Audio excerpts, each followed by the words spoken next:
500-র উপরে এখানে ছাত্র লেখাপড়া করে, এদের খাওয়া, এদের কিতাবপাতি, এদের সব কিছু এই মাদ্রাসার তরফ থেকে দেওয়া হয়। তাই আমি আপনাদের কাছে অনুরোধ করতেছি, নবী ঘরের জন্য, নবীর মেহমানের জন্য যে যতটুকু পারে 10 টাকা, 20 টাকা, 50 টাকা, 100 টাকা আল্লাহর রাস্তে দান করেন। আল্লাহ আমাদের এই দান বিফলে দিকে না বুজুর্গ। অনেক সময় অনেক টাকা আমরা নষ্ট করে দেই, অনেক সময় অনেক টাকা আমরা খরচ করে দেই। মাতরম দোস্ত বুজুর্গ, সে টাকা আমাদের আখিরাতের জিন্দেগির ভিতরে কাজে আসবে না আসবে সেটা আমরা বলতে পারি না।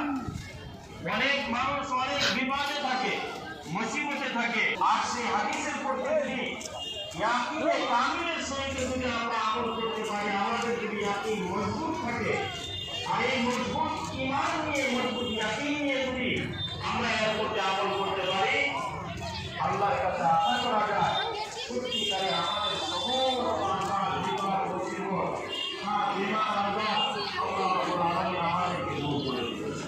সেই হাদিসটি কি?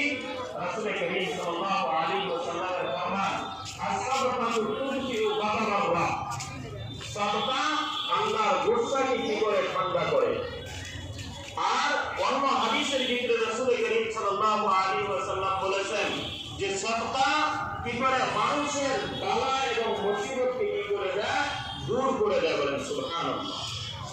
এখানে কোন একটা মুসিবত রাসূল করিম সাল্লাল্লাহু আলাইহি ওয়াসাল্লাম মেনশন করে বলেন নাই। কেউ